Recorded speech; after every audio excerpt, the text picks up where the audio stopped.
সবাইকে আমার ইউটিউব চ্যানেলে স্বাগত। আজকে আলোচনা করব তোমরা যারা ক্যালকাটা ইউনিভার্সিটির আন্ডারে সেমিস্টার 6-এ পড়ছো এবং তোমাদের রাষ্ট্রবিজ্ঞান রয়েছে, তোমাদের পল সায়েন্সের CC8 যে পেপারটা তোমাদের রয়েছে, অর্থাৎ কম্পারেটিভ গভর্নমেন্ট অ্যান্ড পলিটিক্স 1 বা তুলনামূলক শাসন ব্যবস্থা এবং রাজনীতি 1, এই পেপার থেকে একটা গুরুত্বপূর্ণ প্রশ্নের উত্তর আজকে ভিডিওতে দেবো। তোমরা প্রথম থেকে শেষ পর্যন্ত দেখতে থাকো।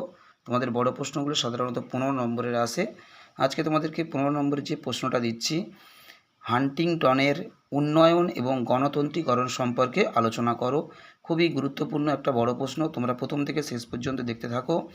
তোমাদের CC8 থেকে অর্থাৎ কম্পারেটিভ গভর্নমেন্ট অ্যান্ড পলিটিক্স 1 থেকে ইতিমধ্যে অনেক প্রশ্নের উত্তর কিন্তু আমি আপলোড করে দিয়েছি, যেমন তুলনামূলক শাসন ব্যবস্থা বা সরকার ও রাজনীতির মধ্যে পার্থক্য, তুলনামূলক রাজনীতির প্রকৃতি ও পরিধি আলোচনা করো, ব্যবস্থাপক দৃষ্টিভঙ্গি এবং কাঠামো কার্যগত দৃষ্টিভঙ্গি, তারপরে তোমাদের ব্রিটেন বা ব্রিটিশ ও ফরাসি বা ফ্রান্সের আইনসভার তুলনামূলক আলোচনা,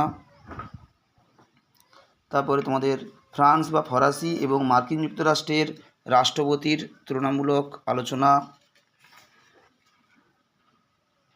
তারপরে তোমাদের ব্রিটেন এবং আমেরিকার কমিটি ব্যবস্থার তুলনামূলক আলোচনা।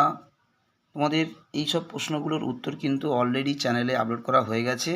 তোমরা যারা দেখোনি অবশ্যই তোমরা উত্তরগুলো দেখে নিতে পারো এবং তোমাদের পরীক্ষার জন্য তোমরা প্রস্তুতি নিতে পারো। আজকে তোমাদেরকে আবার একটা গুরুত্বপূর্ণ ইম্পর্টেন্ট প্রশ্ন তোমাদেরকে দিচ্ছি আমি, হান্টিংটনের উন্নয়ন এবং রাজনৈতিক উন্নয়ন এবং গণতন্ত্রীকরণ সম্পর্কে আলোচনা।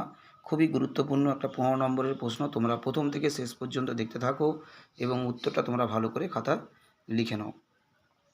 তোমাদের পরবর্তী ভিডিওতে CC8 থেকে অলরেডি কিন্তু অনেক প্রশ্নের উত্তর আমি দিয়ে দিয়েছি এবং পরবর্তী ভিডিওতে তোমাদের মার্কিন যুক্তরাষ্ট্র বা আমেরিকা এবং ব্রিটেনের আইনসভার তুলনামূলক আলোচনা, এই প্রশ্নটা এবং তার সঙ্গে প্রতিষ্ঠানগত দৃষ্টিভঙ্গি, তুলনামূলক রাজনীতির আলোচনায় প্রতিষ্ঠানগত দৃষ্টিভঙ্গি সম্পর্কে আলোচনা করো। এই দুটো প্রশ্নের উত্তর কিন্তু পরবর্তী তোমাদের দুটো ভিডিওতে তোমাদেরকে আপলোড করে দেওয়া হবে। তোমরা যারা পল সায়েন্স যাদের CC8 রয়েছে অবশ্যই তোমাদের দেখার অনুরোধ রইল। তোমরা অবশ্যই প্রশ্ন উত্তরগুলো দেখো, আশা করি তোমাদের ভালো লাগবে এবং উত্তরগুলো তোমরা খাতায় লিখে নাও। এবং যারা নোটসের PDF নিতে চাও, আমার কন্ট্যাক্ট নম্বর বা হোয়াটসঅ্যাপ নম্বর 9775650572 তোমরা যোগাযোগ করতে পারো। খুবই সীমিত মূল্যে তোমরা নোটসের PDF কালেক্ট করতে পারো পরীক্ষার জন্য। তোমাদের যাদের নোটস জোগাড় হয়নি বা বই কেনা হয়নি বা কোথাও তোমরা কোনো স্যারের কাছে তোমরা পড়তে যাও না, যারা অবশ্যই তোমরা নোটসের PDF নিতে পারো। খুবই সীমিত মূল্যে, একদম অল্প মূল্যে কিন্তু সমস্ত নোটসের PDF দেওয়া হচ্ছে। বাংলা, হিস্ট্রি, তোমাদের পল সায়েন্স, দর্শন, এডুকেশান তোমরা নিতে পারো। সবাইকে নমস্কার।